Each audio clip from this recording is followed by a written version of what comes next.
महाराष्ट्र में हिंदुत्व की राजनीति लाउड हो गई है। मराठी मानुष से हिंदुत्व के ट्रैक पर आने वाले राज ठाकरे आज मेगा रैली से हुंकार भरने वाले हैं।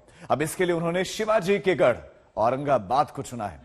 जिस वक्त राज ठाकरे मंच से भाषण दे रहे होंगे, ठीक उसी वक्त मुंबई में उद्धव ठाकरे मुंबई एयरपोर्ट पर शिवाजी को श्रद्धांजलि देते दिखेंगे।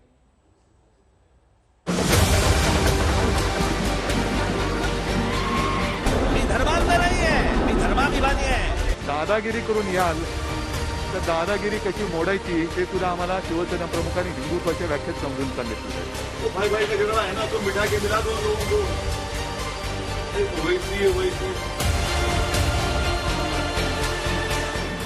महाराष्ट्र डे पर महाराष्ट्र की राजनीति और लाउड होने जा रही है। ठाकरे भाइयों में छोटे राज बड़ी सियासत की ओर कदम भर रहे हैं। इसका आगाज शिवाजी की नगरी औरंगाबाद से कर रहे हैं।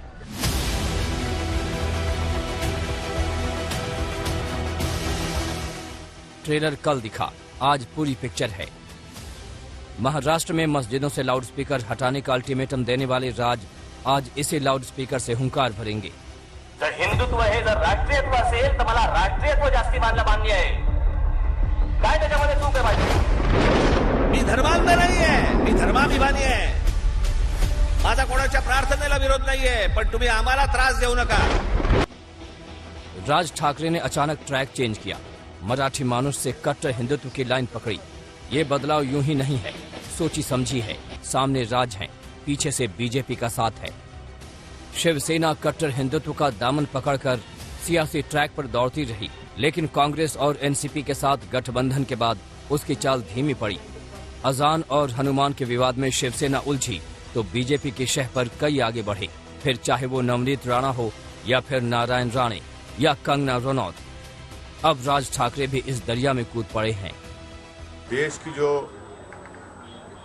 पॉलिटिक्स हो रही है, उसमें पूरी कोशिश ये हो रही है कि सबसे बड़ा हिंदुत्व की आइडियोलॉजी पर कौन मानने वाला है।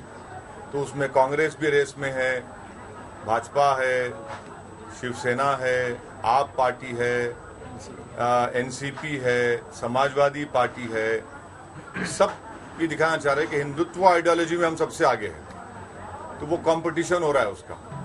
मेरे बाप का नाम ओवैसी है, अब्बा का नाम ओवैसी है। अब संजय रावत ऐसा क्यों बोल रहे मेरे को नहीं मालूम। उनको नहीं बोलना चाहिए ऐसा, उनको ऐसा नहीं बोलना चाहिए। ईद के माहौल में राज ठाकरे की रैली से ओवैसी भड़के हुए हैं। ओवैसी अपनी पार्टी के सांसद की इफ्तार पार्टी में औरंगाबाद पहुंचे। इस मौके पर उन्होंने उद्धव सरकार के साथ साथ बीजेपी को भी घेरा।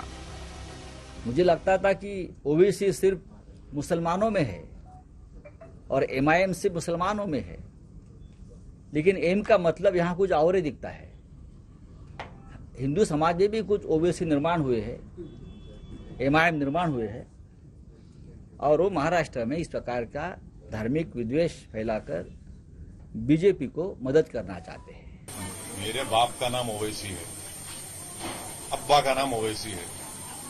अब संजय रावत ऐसा क्यों बोल रहे मेरे को नहीं मालूम। उनको नहीं बोलना चाहिए ऐसा, उनको ऐसा नहीं बोलना चाहिए।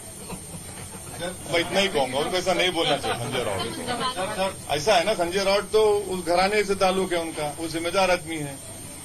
अब संजय रावत अगर अपने लीडर के घर का फ्रस्ट्रेशन मेरे पे क्यों निकाल, मेरे को उससे क्या करना है। वो भाई भाई का झगड़ा है ना, तुम बिठा के मिला दो। महाराष्ट्र में 26% मराठी आबादी है, जबकि 64% में उत्तर भारतीय, गुजराती और दूसरे हैं। राज ठाकरे अपनी सियासी जमीन तलाश रहे हैं। पिछले 2 विधानसभा चुनाव में पार्टी सिर्फ खाता ही खोल पाई, जबकि 2009 में एमएनएस को 13 सीटें मिली थी।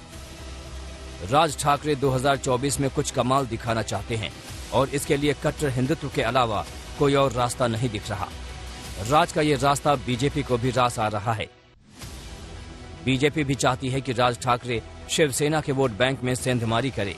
अगर राज ठाकरे 5% भी वोट काट लेते हैं तो बीजेपी की महाराष्ट्र में बल्ले बल्ले हो जाएगी। फिलहाल नजर बीएमसी चुनाव पर है। इसी साल 15 नगर निगमों और 27 जिला परिषदों के चुनाव होने हैं। इन चुनावों को 2024 का लिटमस टेस्ट माना जा रहा है। पंकज खेलकर के साथ पंकज उपाध्याय, औरंगाबाद आज तक।